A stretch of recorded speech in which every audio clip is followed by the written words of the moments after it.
Bueno, vamos a dar comienzo a este webinar. Para mí es un doble orgullo poder presentarlo por dos motivos principalmente. El primero es que esta comisión directiva del capítulo del American College ha decidido formar varias comisiones, entre ellas la Comisión de Médicos Cirujanos Jóvenes y Residentes, y fue de ellos que surgió esta idea de organizar este webinar de la problemática médica legal para los médicos residentes de cirugía. Así que es un mérito de ellos que hoy podamos contar con un panel como el que vamos a contar, con expertos del nivel de los médicos que van a hablar. Y eso por un lado nos pone muy contentos y nos llena de orgullo porque realmente se nota que los médicos jóvenes y los cirujanos realmente están preocupados por este tema, que no solamente, y este es el segundo punto, no solamente creo que es de los médicos jóvenes, sino de los médicos grandes, ¿no? Cuando uno comete algún error en algún acto médico, lo primero que piensa es el problema legal que puede tener. Así que quien diga lo contrario creo que miente, y hoy nos vamos a sacar un montón de dudas acerca de justamente esta problemática. Así que yo no me voy a detener mucho en esto, voy a hacer una introducción muy larga porque realmente queremos escuchar a los expertos, a quien voy a presentar en este momento. En primer lugar, a un amigo personal que es el doctor Alberto Ferreres, que es profesor titular de cirugía, abogado, relator oficial con el tema error en cirugía, médico forense de la Justicia Nacional de hace 25 años, abocado a las peritaciones vinculadas a la responsabilidad profesional del cirujano. Junto con Alberto, otros profesionales también de reconocida tarea, como el doctor Mauricio Godoy, que hizo la residencia completa en cirugía general y urología del Hospital Churruca Vizca, es médico urólogo y médico forense también de la Justicia Nacional. También va a estar el doctor Vadim Mischanchuk, perdóname si no lo pronuncié bien, es abogado penalista dedicado a la responsabilidad profesional y médica, abogado de la Mutual de Médicos Municipales y de los Seguros Médicos, y tiene una reconocida actividad en la defensa profesional de los médicos y del foro penal. Como les dije anteriormente, también nos va a acompañar dos médicos muy reconocidos en el Hospital de Clínicas, como es el doctor Benavente Ferrer, que es médico cirujano, especialista en medicina legal y abogado también, y actualmente se desempeña como jefe del Departamento de Seguridad y Riesgo Legal del Hospital de Clínica, acompañado por el doctor Martín Lerner, que es cirujano también, y que se desempeña en ese departamento y llevan a cargo toda la tarea legal más importante de nuestro hospital. En sintonía con lo que había dicho Alberto al principio, esta es un webinar que va a ser, como es una creación de los médicos jóvenes y residentes, va a ser manejado enteramente justamente por los médicos jóvenes y queremos darle esa participación. Y en este caso lo van a hacer la doctora Cecilia Sforza, que es médica residente, está en el 4º año del Servicio de Cirugía General del Hospital Asociado a la UBA, el doctor Carlos Bocalandro, y el doctor Matías Loxisano, quien ha completado la residencia completa de cirugía general en el Hospital de Clínicas y actualmente es fellow de cirugía oncológica. Así que yo le paso la palabra a estos dos médicos para que dirijan, moderen y se encarguen de comenzar con este webinar que espero que sea del agrado de todos. Cecilia, Matías, adelante. Bueno, muchas gracias, doctor. Quisiera antes que nada agradecer a las autoridades del capítulo argentino, en nombre de la Comisión de Cirujanos Jóvenes y Médicos Residentes, de la cual, como ya se dijo, formamos parte junto con la doctora Sforza, por permitirnos participar e inaugurar esta serie de webinars que estaremos organizando de aquí a fin de año. El evento que nos convoca hoy está organizado para ser llevado con 2 secciones. Durante la primera de ellas escucharemos las 3 exposiciones de los oradores previamente mencionados, mientras que para la segunda mitad tenemos reservado una serie de casos clínicos que debatiremos con el panel de expertos. Creo que estamos en condiciones entonces de dar inicio a la primera disertación, así que doctor Ferreres, cuando usted lo disponga. lo escuchamos.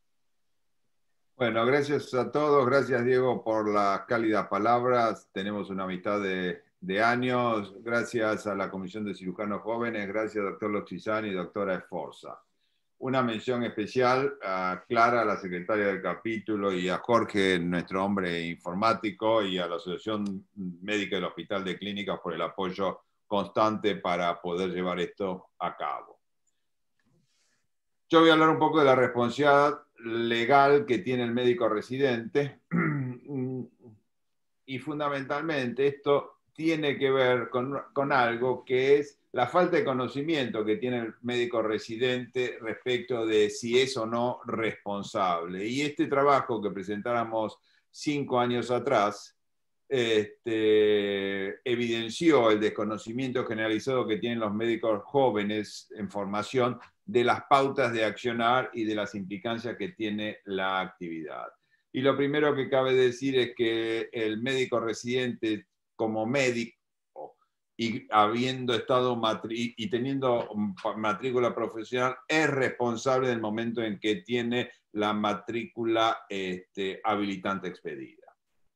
Otro tema que a veces uno confunde y lleva a error, una cosa es el error y otra cosa es la responsabilidad profesional. No hay una condena del error, pero sí hay implicancias médico-legales. Y en este libro seminal, de lectura obligatoria para todos residentes de cirugía en los Estados Unidos, existen estos tipos 4 de errores dentro de los residentes, de los cuales los primeros 2 se disculpan, ya que el técnico y el de juicio son los que vienen a aprender, y los más difíciles de justificar son los normativos y los cuasi normativos. El sistema es totalmente distinto en Estados Unidos, ya que allá el residente va a tener el diploma y la matrícula, o sea, la licencia, una vez que completa su entrenamiento. Y esto que pasa acá pasa en otro lugar del mundo. Esta es la doctora Agarba, es un caso que ocupó la primera página de los diarios. Su trámite, su juicio demoró más de 8 años y en 2018 fue encontrada culpable por errores durante la atención de una guardia en la especialidad de pediatría. ¿Qué es el médico residente? Bueno, la responsabilidad y la formación del médico residente está basada en lo que el maestro Andrés Santas consideraba que era la responsabilidad progresiva e independiente. En ese sentido, no es lo mismo un residente de primer año con un residente de 4º año o un jefe de residente que es casi un médico de planta junior. Esto salió publicado en el relato oficial del año 2013 y yo lo remarco porque uno a veces va y lo lee y acá vamos a estar en problemas porque esto es un craso error, un error grosero, inexcusable sería del punto de vista de un relato oficial, ya que el artículo 41 se refiere a los practicantes y no a los residentes. La ley 22.127, que establecía el Consejo Nacional de Residencias Médicas, en realidad fue una ley que nunca llegó a ser reglamentada, con lo cual es discutible la validez que tuvo. Y lo que sí vale hoy es el decreto 303 del 2008 del Ministerio de Salud, donde se establece el reglamento básico para el Sistema Nacional de Residencia, fundamentalmente esos 3 artículos, el 17 referido a las obligaciones y a las funciones técnicas, el 18 a las obligaciones y el 19 a los derechos, y fundamentalmente lo que señala es la responsabilidad del médico residente y la responsabilidad y el deber de supervisión por parte del superior o de aquel médico de planta que en el caso de la especialidad quirúrgica esté asistiendo en un procedimiento. Y por supuesto que va a haber distintas circunstancias que deberán ser merituadas. La primera es cuando se produce algún evento, y después vamos a hablar de qué hablamos cuando hablamos de eventos, cuando el médico residente actuó dentro de sus funciones y sus responsabilidades. Otro caso distinto es cuando el médico residente se extralimita en las funciones asignadas. Una tercera situación se da cuando hay falta de vigilancia, asistencia, supervisión o dirección por parte del tutor o del supervisor. Y cuarto, los casos en los que se plantea la urgencia y la necesidad de actuar como por el solo hecho de ser médico. El marco conceptual tiene que ver con 3 conceptos: responsabilidad profesional médica, mala praxis y iatrogenia. Y ninguno de estos 3 conceptos está incluido ni en el Código Civil ni en el Código Penal. Entonces, ¿dónde se origina el concepto de la responsabilidad profesional médica? es en el célebre dictamen de fiscal Dupin, mediados del siglo XIX, donde él habla de la negligencia, la imprudencia, la impericia. Pero fíjense que las califica también, no cualquier negligencia o cualquier imprudencia, sino aquella que sea grosera y por lo tanto no pueda ser excusable, o sea, no se pueda perdonar o no haya causales de justificación. Distinto es el concepto de mala práctica, en palabras del maestro Agres. Él decía que la define la opinión de los expertos médicos, y ahí el rol fundamental que tiene el perito y fundamentalmente el cuerpo médico forense para toda la temática de mala praxis. Y lo que hace el juez es definir si hubo o no culpa, y si hubo culpa, desde el punto de vista civil, el resarcimiento necesario. Para que se dé mala praxis se debe producir un daño, debe haber un quiebro en el estándar de cuidado y obviamente un nexo de causalidad. Si no se dan esas tres circunstancias, no podemos decir que haya mala praxis. En el aspecto penal, la impericia, la imprudencia, la negligencia se puede dar tanto con el homicidio como el delito de lesiones, y algo parecido recepciona la nueva modificación del Código Civil y Comercial, donde recepciona imprudencia, negligencia o impericia. Algunos dictámenes. Mendoza ha sido una provincia en la cual el Poder Judicial ha dado muchas sentencias destacando el rol del residente, y en esta el médico residente en ningún momento pierde su calidad de profesional de la medicina, vinculado con lo que dijimos previamente, del momento que tiene matrícula de responsable.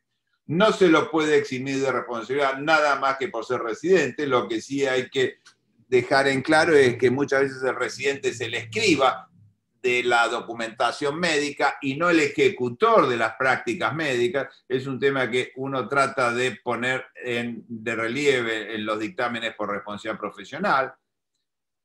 Y acá habla de la falta de supervisión de los médicos residentes, por ejemplo, y le echa un poquito en rostra a los médicos de planta la correcta supervisión de la historia clínica y de la atención del paciente. Fíjense otra cosa, es un régimen de dedicación exclusiva de actos médicos de progresiva complejidad, como lo manifestara Santas en su momento, y habla de la práctica asistencial supervisada. Y fundamentalmente acá también plantea no es lo mismo un residente que está en primer año que un residente que está completando su entrenamiento. Es importante destacar que uno de los primeros juicios que condenó el accionar de un residente de otorrinolaringología en la producción de una atrofia de testículos fue el actual decano de la Facultad de Derecho, el doctor Güeres, en una sentencia de Cámara donde se condenó a un residente del Hospital Ramos Mejía que estaba rotando, como dije, en el servicio de cirugía general. En conclusión, algunos mensajes que me gustaría dejarle. Para el residente debe conocer el marco regulatorio, debe reconocer sus limitaciones, no se deben creer que son Superman, sino pedir auxilio. Al ser los escribas, sobre todo los de primer año, plantear la adecuada documentación y recordar que la residencia es un sistema de dedicación full time.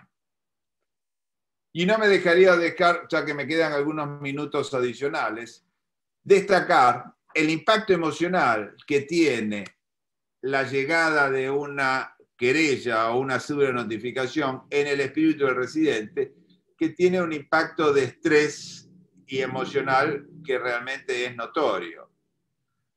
Y lo puedo decir por experiencia propia, porque siendo residente del segundo año del Hospital de Clínicas, muchos años, y después de operar una colicistectomía en ese tiempo abierta por vía subcostal derecha junto al profesor Lange, profesor adjunto en ese momento, tuvimos una complicación intraoperatoria que la advertimos en el posoperatorio. El paciente tenía una quemadura de un centímetro de diámetro aproximadamente en la eminencia tenar del dedo pulgar izquierdo, y el paciente, que se había mostrado muy agradecido, inició un reclamo penal que tardó aproximadamente unos 5 años en solucionarse. Tanto el profesor Lange como el segundo ayudante, que era un interno, un médico del internado rotatorio como yo, fuimos absueltos de absoluta culpa y cargo, por una quemadura que se debió seguramente a un contacto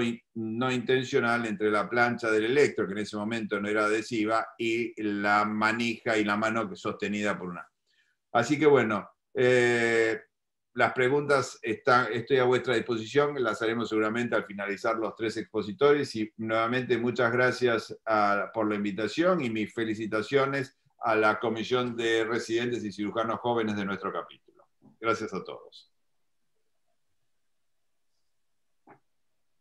Bueno, muchas gracias, doctor Ferreres.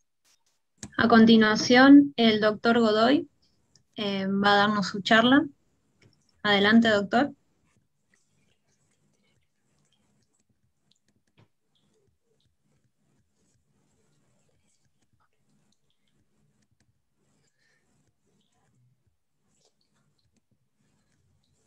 ¿Se escucha y se ve bien? Perfecto. ¿Sí? Bueno, en primer lugar, agradecerle a las autoridades del capítulo argentino por esta invitación. Ya lo dijo con anterioridad el doctor Ferreres de la importancia del residente en la escritura de la historia clínica, que muchas veces es el que en realidad es el que escribe y en realidad muchas veces no es el que hace el acto propiamente dicho. Esta charla tiene como objetivo, primero, concientizar sobre la importancia de la correcta confección de la historia clínica, ver las normas que rigen dicho documento en la actualidad y también dar pautas para una elaboración correcta de la misma historia clínica. Antiguamente se decía que frente a situaciones de conflictos médico-legales, la relación médico-paciente, la historia clínica y el conocimiento médico eran 3 cuestiones fundamentales, a las cuales yo en la actualidad le agregaría realizar una historia clínica bajo la norma vigente, realizar un consentimiento informado en los casos que corresponda por escrito y también conocer los derechos del paciente y respetarlo.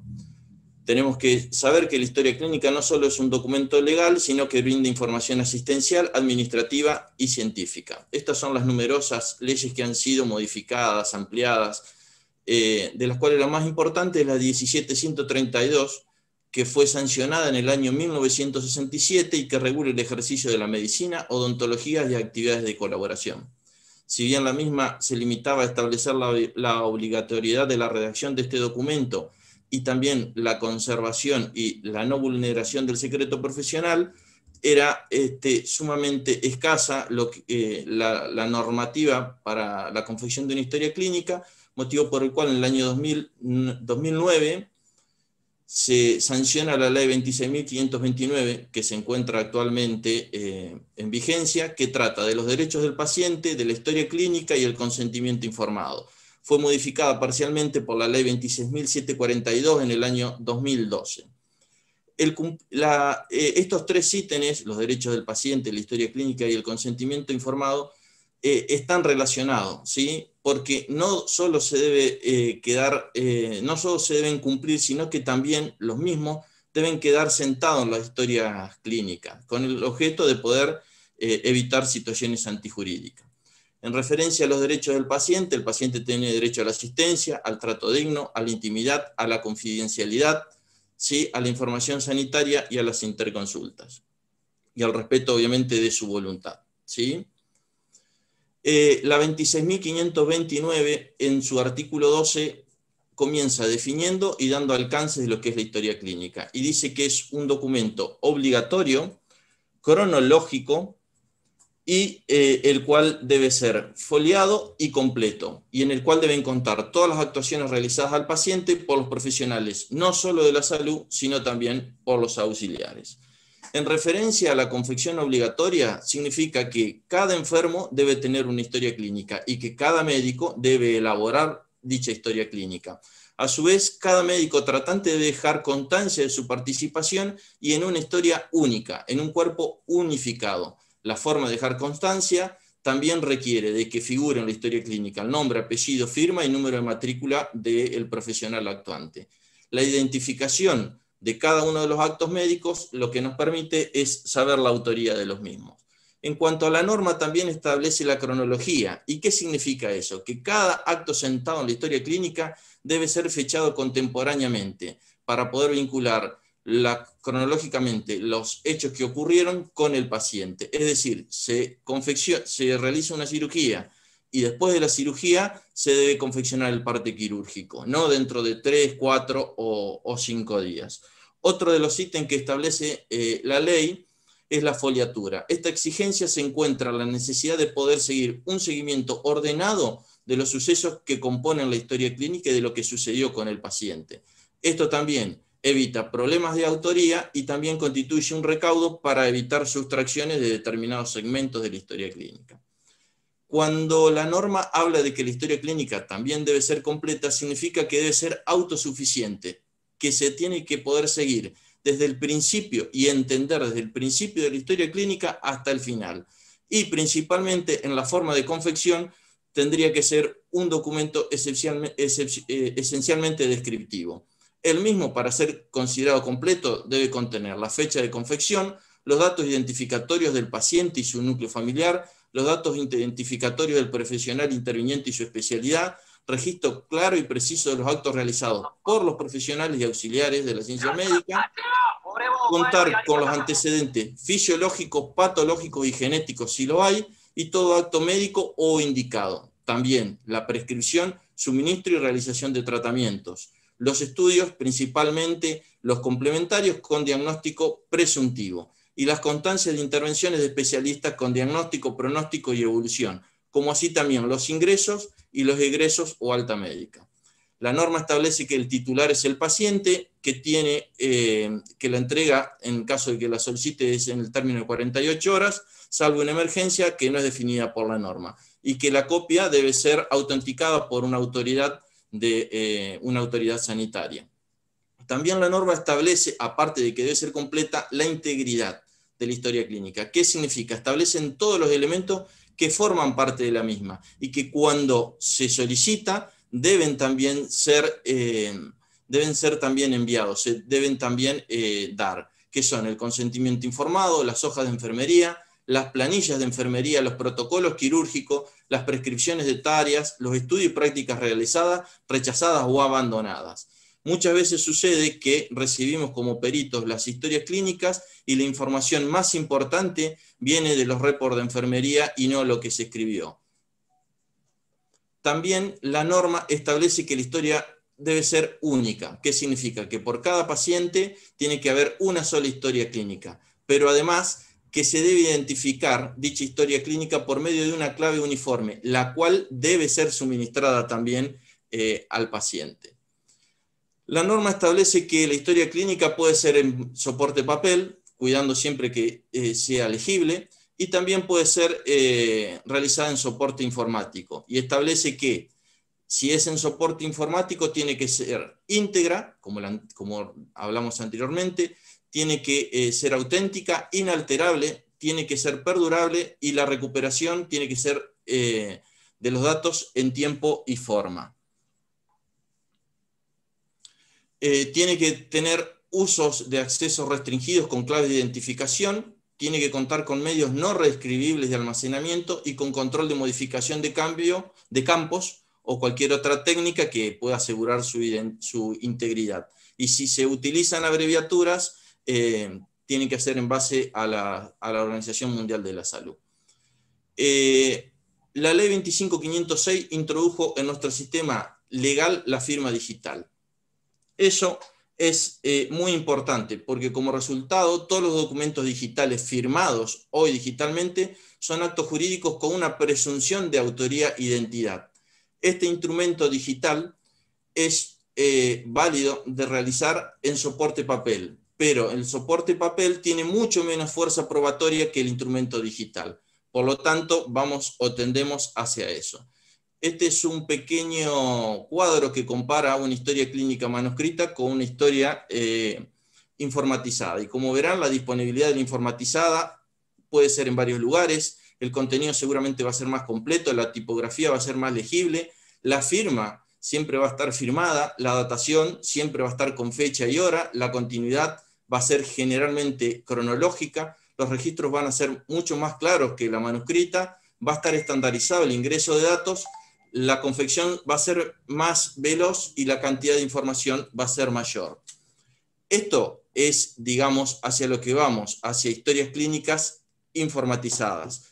Y esto es lo que debería ocurrir. En realidad, muchas veces, o en la actualidad, ocurre que las historias manuscritas están o siguen siendo de valor probatorio y de mayor completud que las historias clínicas informatizadas.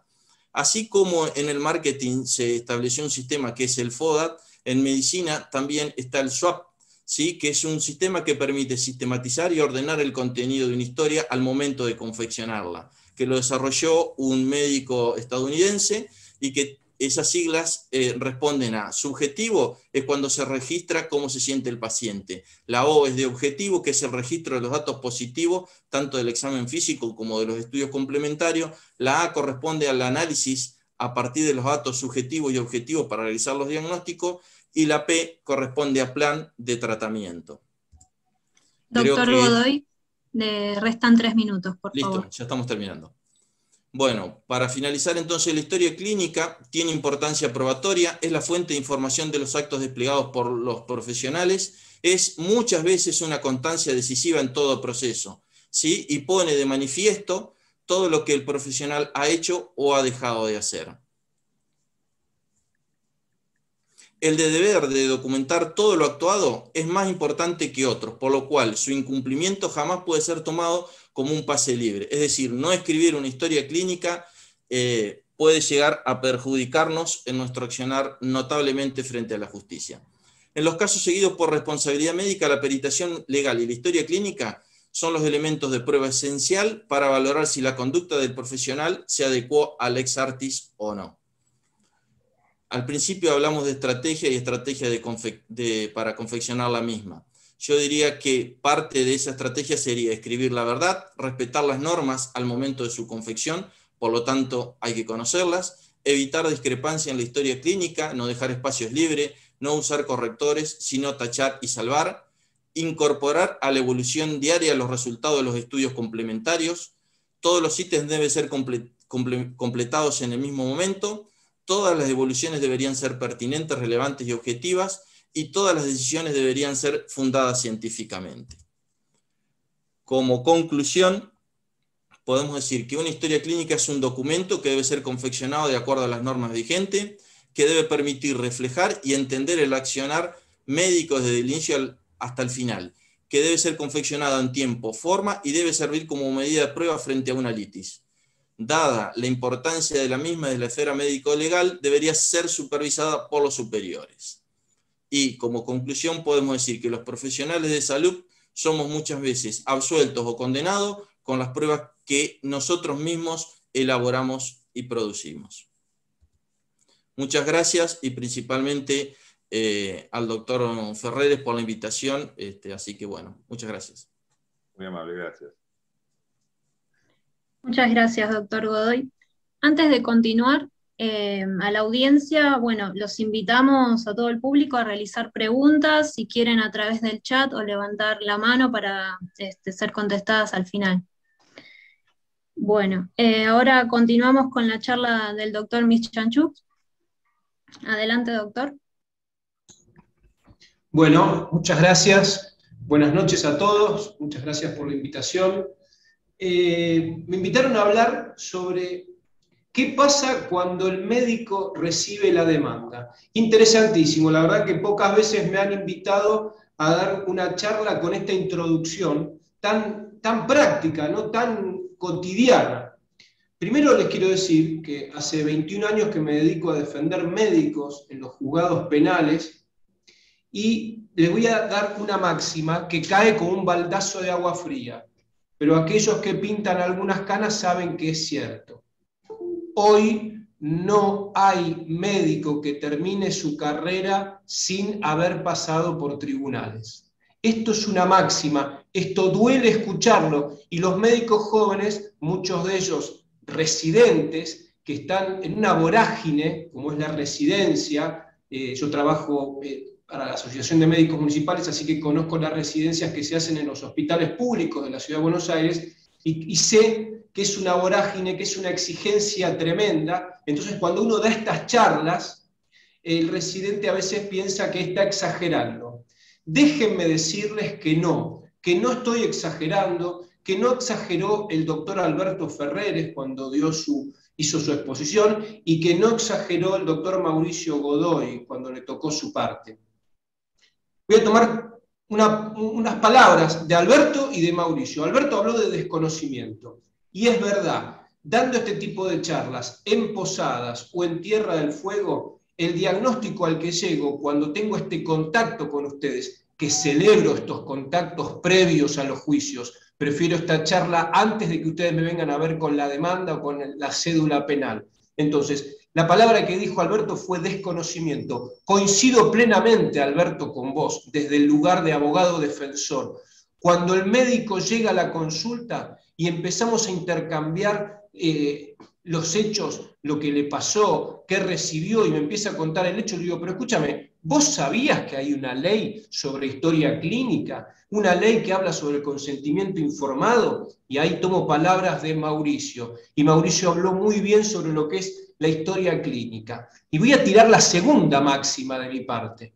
La segunda máxima tiene que ver con esto. ¿Saben cómo me gustaría tenerlos en un auditorio y poderlos tener más cerquita? Es decir, ¿saben a quién le va bien en tribunales? Bueno, cuando hago esta pregunta en un auditorio empiezan los chistes. Bueno, acá no tenemos esa ida y vuelta, pero sí se puede dar después en las preguntas. En tribunales le va bien al que puede probar lo que dice y al que puede probar lo que hizo.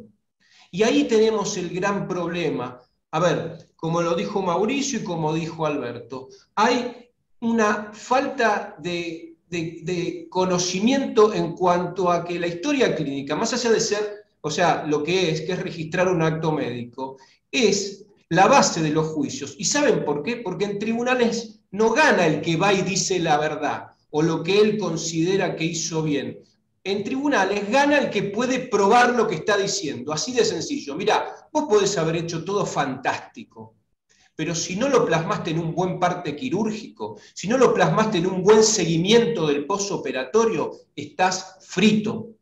Entonces, la realidad que ustedes viven entre la vida y la muerte, yo también no soy un paracaidista y sé que un cirujano por ahí estuvo 5 horas o más en una cirugía y le salvó la vida a un paciente y después tener que sentarse a hacer un parte quirúrgico y la verdad les digo, yo también diría, che, qué barbaridad, ahora me tengo que poner a hacer parte quirúrgico, pero hay que hacerlo y no solamente hay que hacer una descripción técnica de lo que se hizo, hay que hacer una descripción de las características del paciente, porque lo que yo veo, y les tiro esta data, después de 21 años de ver historias clínicas y de ver partes quirúrgicos, es que en algunos casos hacen unos partes quirúrgicos muy técnicos, y la descripción que hacen de la cirugía o del acto médico que llevaron a cabo es una descripción de libro, pero no describen las dificultades que pudo haber tenido ese paciente.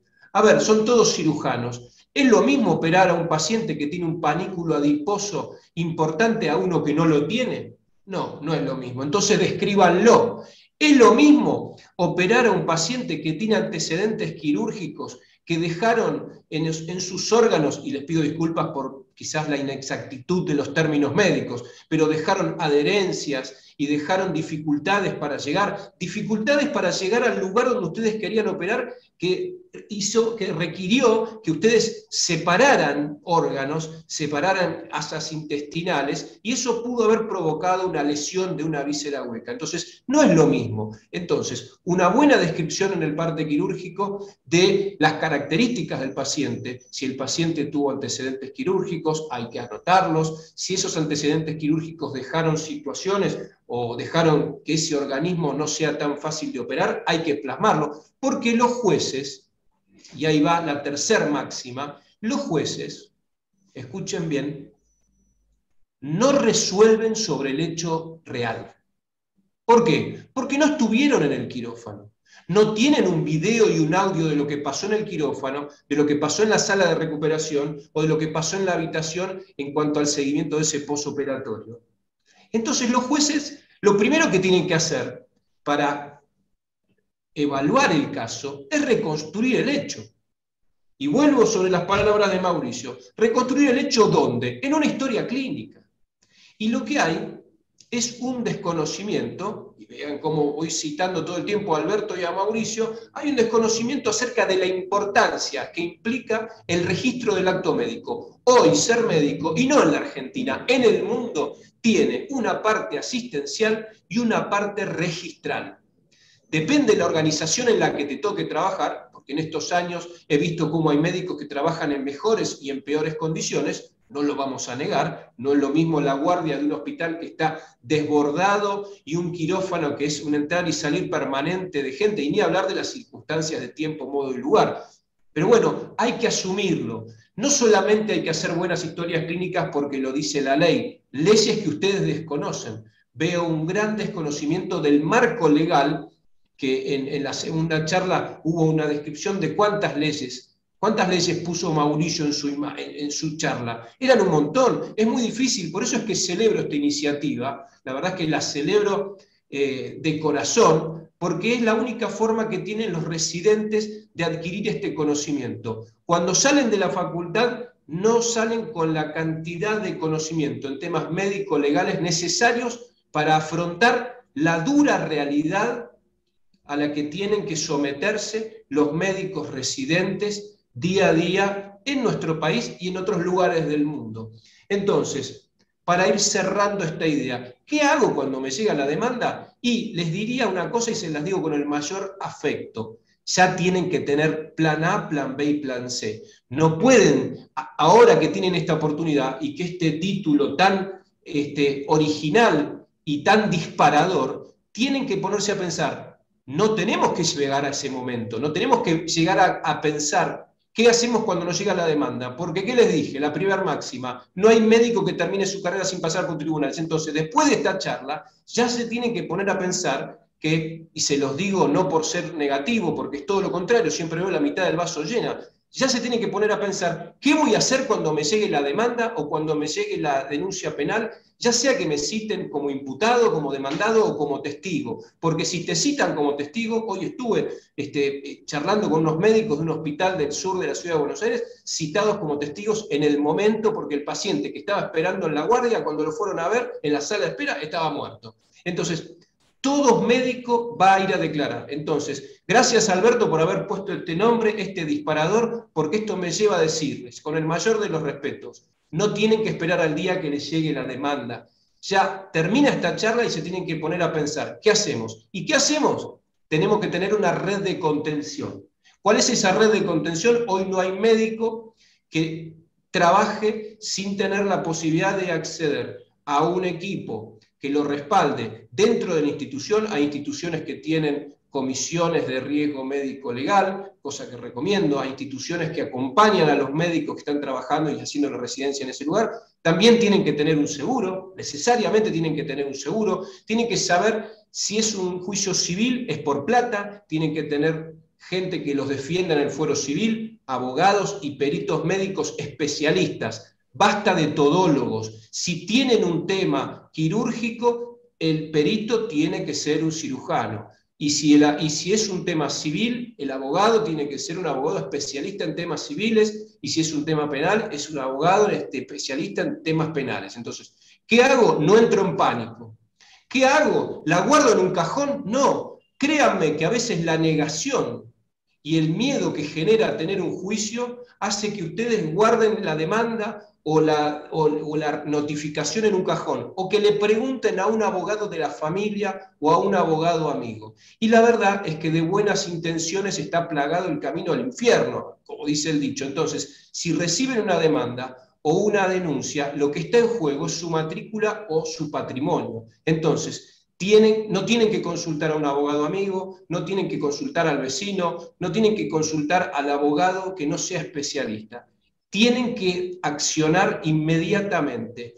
Inmediatamente tienen que poder recurrir, como dije antes, a la institución que los representa, la comisión de residentes que ustedes han formado es una muy buena opción para que sea receptora de todas estas consultas, por ejemplo. Tienen que tener la posibilidad de hacerlo, y la pauta de alarma, como dicen los médicos, la pauta de alarma es: me llega una demanda, tengo que tener una actitud proactiva. no dilatar los tiempos. ¿Por qué? Porque hay plazos. Cuando a vos te llega una notificación y es una causa penal, quizás te están notificando que se va a hacer una pericia en el cuerpo médico forense y tenés 3 días hábiles para designar un perito médico de parte. Punto 1. Si es una demanda civil, tenés 10 o 15 días según el fuero que haya tocado, o sea, contencioso administrativo porque es contra el hospital, o si es el fuero civil contra vos, tenés 10 o 15 días para contestarla. Entonces, eso vos no tenés por qué saberlo, porque te menciona artículos, la demanda o la cédula penal. Pero tenés que saber que recibir una notificación judicial exige de tu parte una conducta activa e inmediata. Esa es la pauta del arma con la que cierro la charla, después de haberles dado estas 3 máximas que les di, después de haber tomado parte de la charla de Alberto y de Mauricio, y quedamos a la espera de sus preguntas, que es la parte que hace más entretenida la charla con un abogado, que cuando es tan teórico el tema, me gusta escucharlos a ustedes, que seguramente tienen alguna duda, y seguramente los vamos a poder ayudar. Gracias. Bueno, muchas gracias, doctor. Tenemos algunas preguntas del auditorio. La primera de ellas está dirigida al doctor Ferreres y nos preguntan, ¿qué significa inobservancia de los reglamentos o deberes? ¿Tiene que ver con el artículo 77 del Código Penal? No, tiene fundamentalmente que ver con lo que sería la responsabilidad administrativa, por eso no la incluí dentro del concepto de responsabilidad profesional. Ya le contesté al colega por el mensaje privado, por eso no, digamos, tiene que ver fundamentalmente con ese aspecto. Perfecto, muchas gracias, doctor. Siguiendo con las preguntas, nos preguntan, ¿existe un tiempo máximo por el cual las instituciones de salud deben conservar las historias clínicas? Extendemos la pregunta al resto de los expositores. 10 años. 10 años. Perfecto. Otra consulta tiene que ver con la validez legal de los videos de las videolaparoscopías, con respecto a las charlas que se estuvieron dando. Es decir, si uno filma la cirugía que se está realizando, ¿tiene alguna validez legal eso como documento? Bueno, yo puedo contestar. Sí, siempre y cuando se puede identificar perfectamente bien que es el paciente de quien decimos o a quien estamos operando, pero obviamente también esto es un arma de doble filo. Le contesto a la pregunta que hizo el doctor Juan Cortés. Porque si en el video nosotros vemos que no se ha respetado las pautas habituales y, por ejemplo, tratándose de una colitectomía laparoscópica, como ejemplo, la visión crítica de seguridad, y se ve perfectamente bien los errores en la disección de la desembocadura de la vesícula en el conducto cístico y se confunde el cístico por el colédoco o el hepático, el cirujano realmente va a estar en problemas. De otra manera puede ser excelente. Lo mismo se aplica a una cirugía de hernia inguinal laparoscópica. Si el triángulo de la muerte, digamos, no está bien identificado y se produce una lesión vascular ahí, y bueno, no se tomaron los recaudos, el cirujano va a estar en problemas. O sea, a veces es muy bueno y a veces es un boomerang.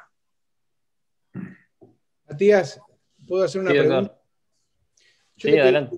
Sí, yo le quería preguntar a Raúl Benavente, a Martín Lerner, que son un poquito los que están en la cocina del hospital, porque aparte y felicito a los expositores por la charla que han dado, pero que están un poquitito en el día a día con los residentes.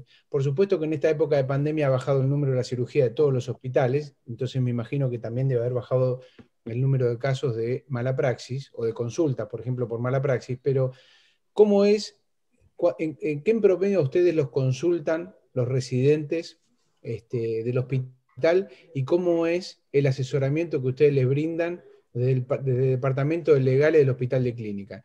¿Los acompañan? ¿Les recomienda, como decía el doctor Badín, que vayan a consultar enseguida a su abogado?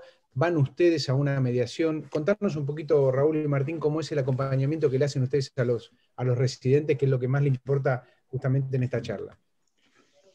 Bueno, bueno, en primer lugar, o sea, nosotros desde el Departamento de Seguridad y Riesgo, cuando existe alguna demanda que llega a algún médico del hospital, pero llega también al hospital, nos convoca habitualmente el servicio jurídico del hospital que tiene que responder. Pero yo te diría casi, no diariamente, pero 2 o 3 veces por semana siempre tenemos algún residente que nos viene a consultar porque le ha recibido una notificación de una demanda. A veces vienen asustados porque les llega un telegrama o una citación que en realidad es para ir de testigo. Entonces uno les aclara también, como decía el doctor Badín, qué circunstancias lo están citando, ¿no es cierto?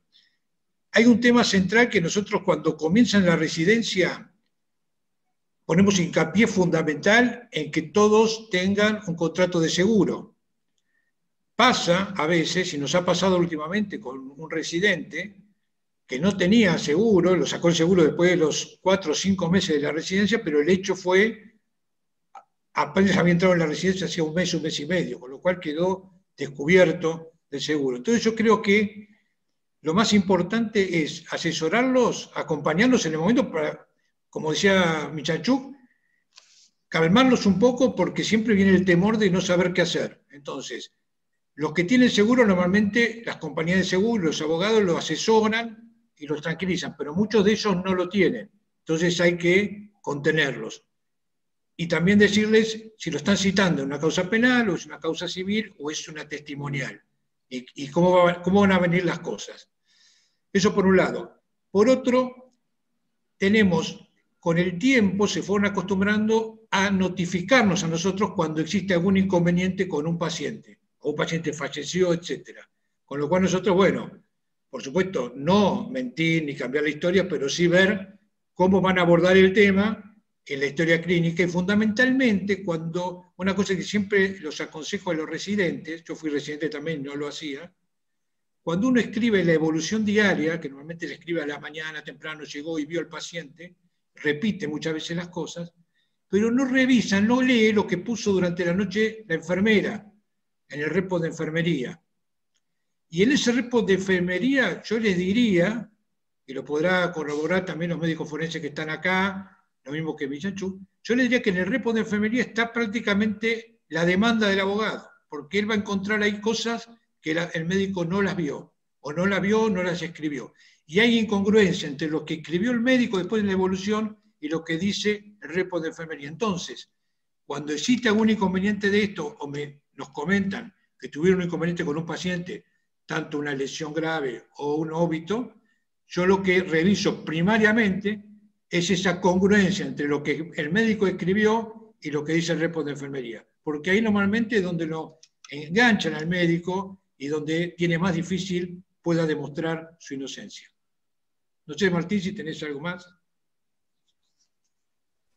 No, básicamente vos explicaste toda nuestra actividad. Yo quería reforzar un concepto que nuestro departamento se llama de seguridad y riesgo médico legal, enfocado hacia la seguridad del paciente. Nosotros, antes que ser como médicos legistas o abogados, en tu caso, somos médicos y nos preocupa el paciente y la seguridad del paciente. Y si bien esta charla se refiere a la responsabilidad del médico, si no hay daño, no hay reclamo. Entonces, desde nuestro departamento lo que buscamos es la seguridad del paciente para minimizar los reclamos posteriores y, bueno, en el caso de que, por supuesto, exista algún evento desafortunado, inmediatamente intervenir para minimizar las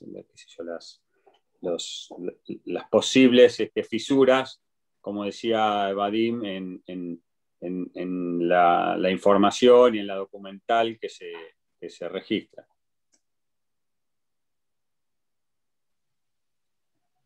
Yo quisiera hacer un comentario, si me permiten. Sí, cómo no.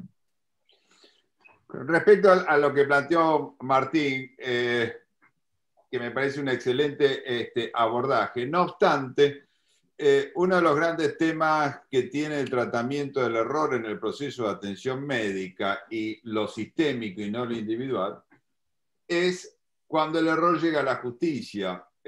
Por eso una cosa es hablar de error y otra cosa es hablar de impericia, imprudencia y negligencia. Cuando se planteó desde la Academia Nacional de Medicina la creación de un banco de errores para la denuncia voluntaria anónima de errores en el proceso de atención médica, esto vino de la mano de una queja sistemática y notoria de la gran mayoría de las asociaciones médicas, encabezada por la oftalmología, porque no quedó claro cuáles iban a ser las implicancias médico-legales del error en cirugía. Y entonces nos encontramos en la misma disyuntiva que se encuentran muchos países del mundo. Queremos, por un lado, mejorar incrementar la seguridad del paciente, mejorando la calidad, pero por el otro lado, vamos a condenar a los médicos. Y esa postura de que el error es del sistema y no individual cae de manera inmediata cuando el error llega a la justicia y el juez lo único que está buscando, máximo en el plano penal, es alguien a quien ponerle el cascabel de la culpabilidad. Entonces yo creo que eso también lo tenemos que hacer presente y plantear las dificultades que tiene, que se pueden aplicar las técnicas de la denuncia obligatoria de eventos adversos en la aviación, o habrá que darle una solución, como algunas de las hipótesis y de las posturas que yo planteé en el relato oficial de error en cirugía hace varios años ya. Eso nada más. Muchas gracias. Continuando con las preguntas, podemos resumir 3 preguntas sobre partes quirúrgicos. Al momento de confeccionar el parte quirúrgico, cuando es válido poner al residente como cirujano, siendo él el que está realizando las maniobras supervisado. ¿Es válido poner cirugía según técnica o alguna de esas variantes? ¿O poner según indicación de doctor se realiza tal conducta? Si quieren comenzar, lo extiendo a todo el panel, el que quiera comenzar. Bueno, si me permiten, tomo la palabra cortito y digo, el parte quirúrgico, como lo dice la ley 26.529, tiene que ser el fiel reflejo de lo que está pasando. Después, en la reconstrucción del hecho, si el residente estaba oficiando de cirujano, seguramente era controlado por un primer ayudante que es un cirujano de planta. La recomendación, porque así lo he vivido en tantos casos en los que me ha tocado participar, es que poner como cirujano al que está oficiando de primer ayudante, después genera, si citan a declarar como testigo a la instrumentadora o a la circulante, genera una serie de situaciones que transforman la explicación del hecho en algo que tiene contradicciones. Por eso mi recomendación, cada institución se maneja según mejor le funcione, pero mi recomendación es que el parte quirúrgico sea el fiel reflejo de lo que está pasando. Con respecto a lo segundo, para así ya darle paso a los otros integrantes del panel, quiero decir que según técnica yo no lo recomiendo. Como dije hace minutos atrás, mi recomendación, como modo que defiende médicos, es que la técnica la describan y que describan las características del paciente. Ese sería mi aporte en relación a esta pregunta. Entendido, muchas gracias, doctor. Tenemos muchas preguntas más, pero lamentablemente por cuestiones de tiempo... No, Matías, perdóname, sí. Habíamos decidido con el doctor Sinagra que yo creo que vamos a dejar los casos de discusión para un segundo webinar y creo que el interés del público merita que sigamos con este intercambio aprovechando a los expertos que tenemos en el panel. Creo que vale la pena aprovecharlo y dejar para otra oportunidad en un futuro webinar la discusión, ir directamente a la discusión de casos clínicos. ¿Está? Perfecto, doctor. Entonces, continuamos con las preguntas. A mí me gustaría completar un poco los lineamientos que dio recién Vadim respecto al tema del parte quirúrgico. Nuestro grupo publicó y fue acreedor al premio ARCE y presentamos un trabajo sobre aspectos formales y sustanciales del parte quirúrgico en primer lugar, y después investigamos en 2 años la calidad de los protocolos operatorios del Hospital de Clínicas. La calidad fue francamente mala.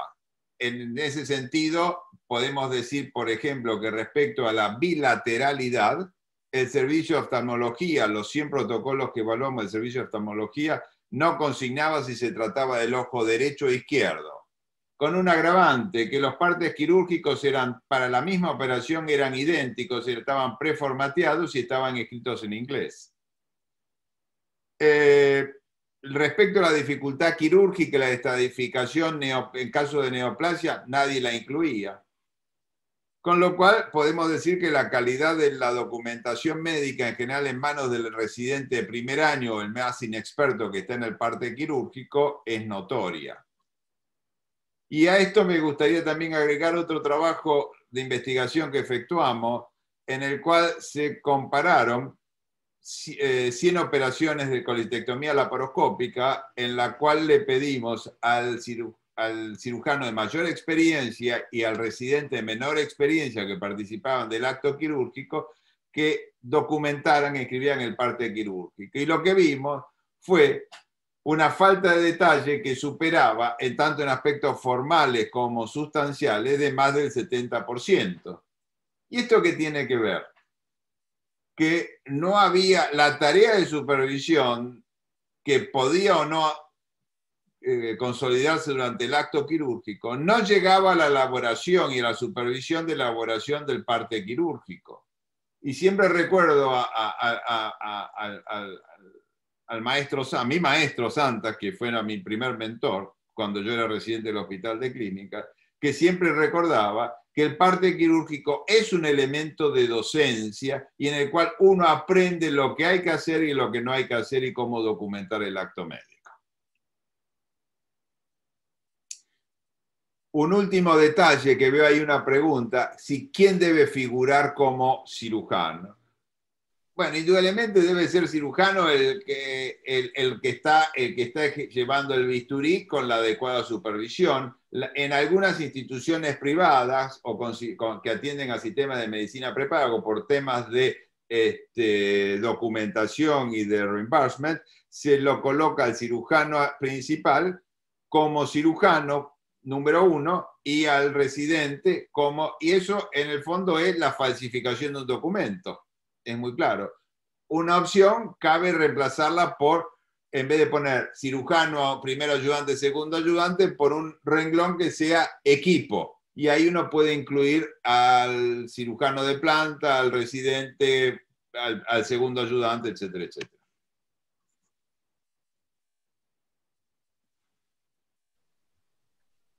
Muchas gracias. Continuamos con las preguntas entonces. Yo, perdón, agregaría una cosa a lo que dijo recién Alberto Ferreres. Por favor. Respecto a los partes quirúrgicos, ¿no? Que eso lo vemos. Que como decía Alberto, el cirujano de planta o que está ayudando a la cirugía normalmente y siempre supervisa y dirige la operación. Pero raramente, te diría casi nunca, supervisa y dirige cómo va a escribir el parte quirúrgico el residente. Entonces, ahí muchas veces lo que está escrito en el parte quirúrgico no es a veces lo que realmente sucedió en la cirugía, porque a veces por desconocimiento del propio residente pone otra cosa. Y eso trae problemas después. Si me permitís, a mí también 2 palabritas en relación a eso que me parece que es muy importante, porque son todos, la mayoría de los participantes o todos son cirujanos. ¿Puedo aportar 2 palabritas? Sí, adelante, Martín. Sí, cómo no. Ok. En primer lugar, el doctor Michanchuk me da la razón, lo mismo los integrantes del cuerpo médico forense. Hay innumerables reclamos por infecciones posoperatorias, donde en el protocolo operatorio no se menciona la antisepsia y la colocación de campos estériles, que si bien, Alberto, vos lo conociste muy bien y también fue parte de tus maestros, el doctor Vicente Gutiérrez Maxwell. En las reuniones con residentes, él nos lo prohibía poner en el protocolo operatorio antisepsia y colocación de campos estériles porque era, él decía, eso es una obviedad. Y yo aprendí haciendo así sin escribirlo, pero ya hace muchos años que lo escribo porque eso evita muchos problemas en relación a eso. Y segundo, dos cositas más. Colocar en el protocolo operatorio que el conteo de gasas y compresas fue correcto, porque eso corrobora lo que haya escrito la circulante de quirófano, que quizá hay veces que lo escribe y quizá no, y que figure en el protocolo operatorio, eso es muy importante. Y por último, la recomendación es que los protocolos operatorios de los pacientes que opero yo, los escribo yo, no se los cedo a nadie. Y eso es para chequear que realmente esté bien completo. Así que bueno, esas son mis recomendaciones en relación al protocolo operatorio. Perfecto, doctor Lerner. Muchas gracias. Entonces, para dejar claro por algunas preguntas que surgen del auditorio, queda claro entonces que el médico residente, sobre todo el de primer año, que es generalmente el firmante de la documentación médico-legal, sobre todo de las evoluciones en la historia clínica y de las indicaciones, sería el responsable legal, independientemente de que no sea ejecutor de alguna práctica o que esté siguiendo la indicación de un superior. Aún así, esa indicación que él mismo está firmando puede hacer la que le trae algún perjuicio al paciente. Bueno, ahí me parece que el tema está cuando el residente, si bien lo escribe, hay que tener mucho cuidado con los residentes cuando el residente pone el alta médica y da el alta médica. El alta médica surge habitualmente después de una reunión o de una recorrida de sala y que la decisión es tomada por el jefe de servicio, el jefe a cargo del paciente o de la sala, o médico de planta. El médico residente debe volcar que el alta médica se otorga, ¿no es cierto?, en base a la opinión y a lo que decidieron los médicos de planta, y qué médico de planta decidió, porque si no, si el residente, él no está en condición, el residente primero, de dar el alta a un paciente. Es decir, que tendría validez legal aclarar en la historia clínica que luego de un ateneo, de una reunión o por indicación del doctor tanto, se otorga el egreso hospitalario, por ejemplo, por más que el que firme y selle sea el residente de primer año. Yo creo que sí, y además hay un tema también, porque hablando de eso de los ateneos que decís vos, yo veo que se hacen ateneos y no siempre en los ateneos queda constancia en un libro o en algo lo que se decidió en el ateneo, en no muchos lugares, ¿no? Y eso también es un error, porque eso que se decide en el ateneo y queda volcado en el libro, eso es una defensa también en la conducta que se siguió después con el paciente. Bien, entendido. Reforzando lo que dijo Raúl, la forma más sencilla de documentar esto es que el residente escriba y que el médico de planta avale con la firma lo que hizo el residente. Y ahí se terminan los problemas. Lee lo que escribió el residente, avala, no se le pide que firme ni que haga otra evolución, etcétera, etcétera. Y punto. Así se termina, digamos, se soluciona, digamos, de manera y no hay que salir a probar absolutamente nada. Queda ya todo consignado en la historia clínica. Por eso creo que hay que darle a la historia clínica el rol preponderante que debe tener. Perdón, por lo mismo, agrego a la pregunta, si hubiera un hecho iatropatogénico y se prueba la causalidad, ¿quién es el que termina siendo penado? ¿El que dio la orden, el que ejecuta, el que supervisa o el que escribe? ¿Quién es el que queda implicado y termina siendo penado? Es difícil, si me permite tomar la palabra. Dale. Cortito. Es difícil llegar a un resultado jurídico en un ejemplo tan abstracto. Los expedientes judiciales suelen tener, además de la historia clínica, que es fundamental y es la prueba principal, las declaraciones de los distintos participantes que serán imputados o demandados, y quizás otros como testigos, como dije antes, la instrumentadora, la circulante, etcétera, etcétera.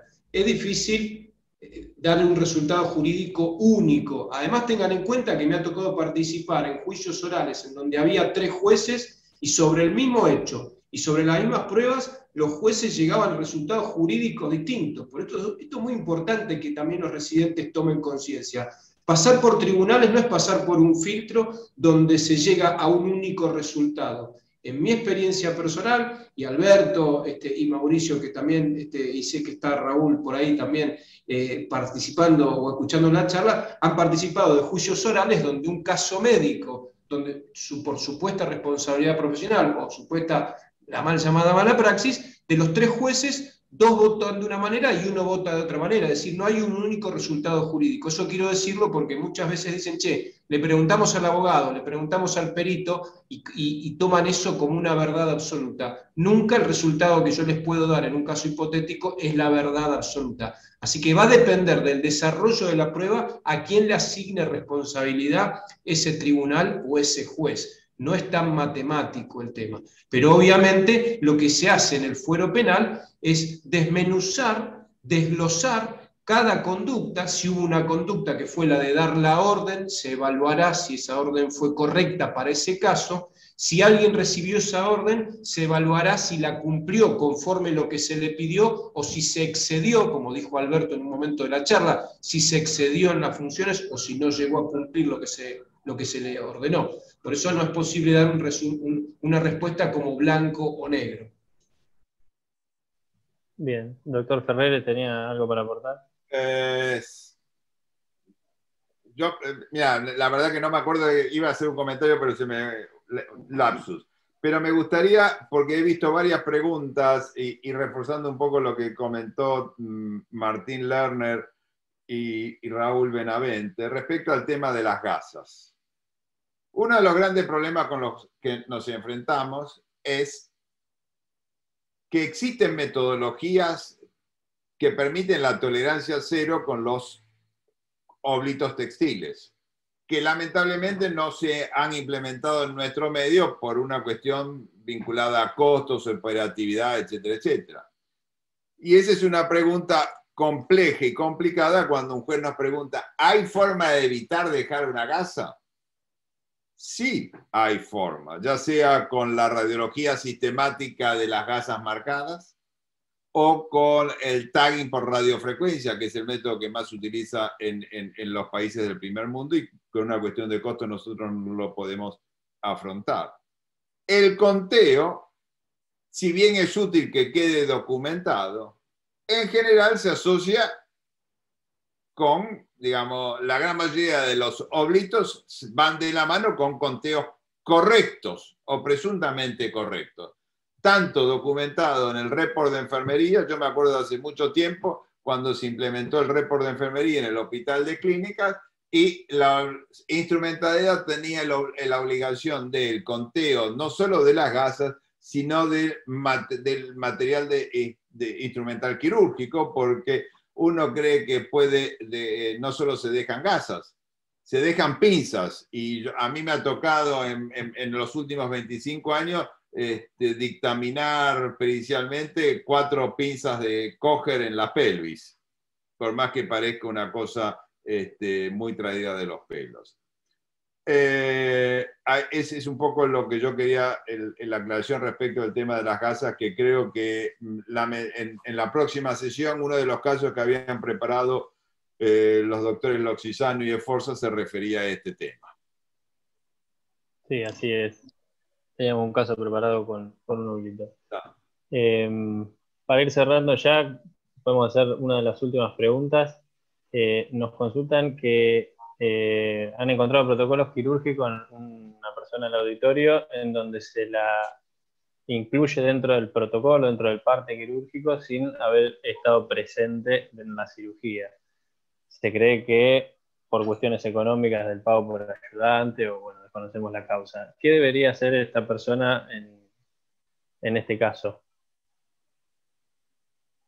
A ver, cortito tomo la palabra en este sentido. Si esto se trasladó a un proceso judicial, va a tener que probar, lamentablemente, si bien en teoría la carga de la prueba es de quien acusa, si a uno lo involucran en un hecho en el cual no participó, va a tener que hacer un esfuerzo por probar que no participó de esa cirugía. Medios probatorios, todos. El sistema judicial argentino permite toda prueba que sea lícita, que estaba en otro hospital, que estaba con otro paciente, etcétera, etcétera. Si no se generó ningún juicio, bueno, habrá que charlar eso internamente para que esas cuestiones se solucionen y no expongan a un médico por una cuestión administrativa o de cobranza de honorarios, no expongan a un médico a tener que ir a explicar después a tribunales que no estaba en esa cirugía.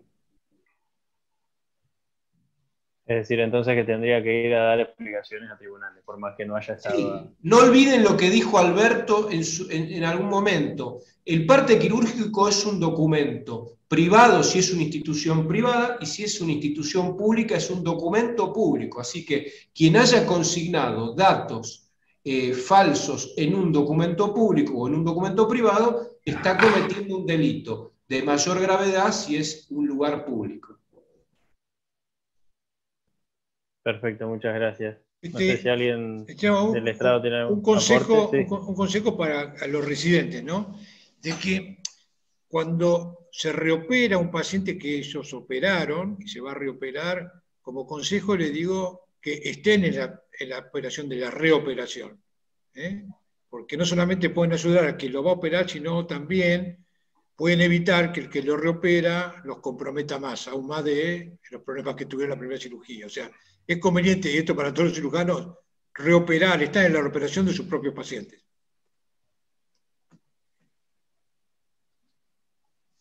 Bueno, muchas gracias. En honor al tiempo, vamos a dar por finalizada esta sesión. En nombre de la Comisión de Cirujanos Jóvenes y Residentes, queremos agradecer a las autoridades, al doctor Sinagra, al doctor Ferreres. Muchas gracias por hacernos parte. Muchas gracias al panel de expertos por enriquecernos con sus conocimientos. Muchas gracias a la audiencia por participar. Vamos a estar presentes con la comisión en el próximo webinar el 22 de junio, y la verdad que este tema da para mucho más, así que espero que pronto podamos hacer una nueva conferencia. Muchas gracias a todos. Muchas gracias a todos. Felicitaciones. Gracias por la participación. Muchas gracias. Buenas noches. Muchas gracias. Muchas gracias por la invitación. Gracias a todos. Buenas Lo noches. mejor, un abrazo para todos.